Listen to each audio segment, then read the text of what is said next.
喺蝦子餅得了憂鬱症呢個舞台劇入邊，我黃浩然係飾演望月幹夫嘅咧。我杜小喬係飾演細川雕雕。多多指教。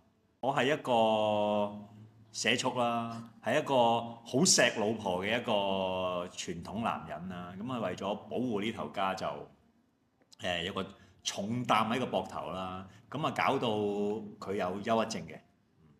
咁啊中間就老婆梗係好好嘅陪伴啦。咁啊老婆又講下。我係一個被老公非常之寵愛嘅漫畫家，喺屋企裏邊成日都自由奔放，同埋被錫。被寵嘅，佢係被寵嘅一個。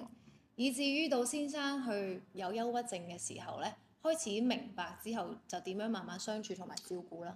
劇本就係改編一個係漫畫啦，咁一個背景就係日本啦。咁但係我哋都要設立翻喺香港呢一個即係壓力爆煲嘅呢個社會。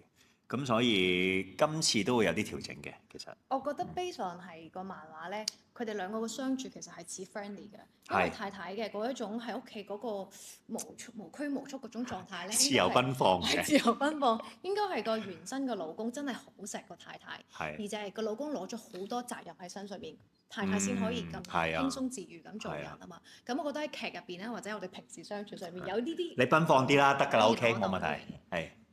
老婆咯，係咯，所以老婆都係出氣袋嚟㗎啦，即係冇啊！你最身邊嗰個人，你就係同佢講，或者你啲脾氣就發喺佢度㗎啦。咁又或者我遇到壓力，我以前都好得意嘅，我翻到屋企咧係黐呆咁坐喺個 sofa 度，望住部電視嗰啲新聞咧，不斷喺度 loop，自己就坐喺度呆雞咁樣望住個電視咯。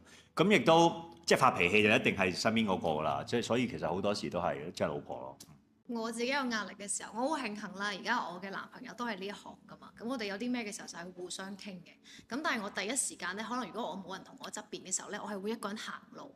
我唔係好中意行路，就會完全發呆咁去行，直至到我有一個出口就係揾到佢啦，就同佢講事情嘅來龍去脈，跟住聽佢嘅觀點同埋講我嘅觀點咯。呢個係我而家幾好抒發嘅方法嚟嘅。蝦子餅得了憂鬱症。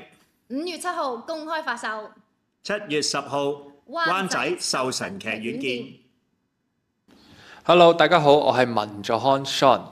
咁呢一次喺蝦子餅得了憂鬱症嘅劇入邊呢，我飾演嘅係一隻綠蜥蜴。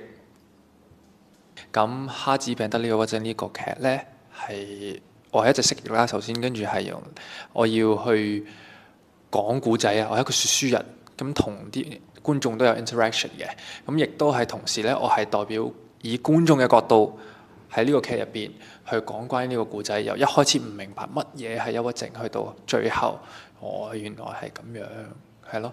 咁同時候都要展現到俾觀眾睇憂鬱症佢嘅變化個故仔啊，同時都會展現到我自己嘅即係好多 question mark 咩事咧？而家跟住去到後邊明白咗嘅角度，大家好，我係文佐康 Sean， 蝦子餅得了憂鬱症，5月7號公開發售，想唔想睇我點樣演一條蜥蜴啊？咁啊，7月10號壽臣劇院見。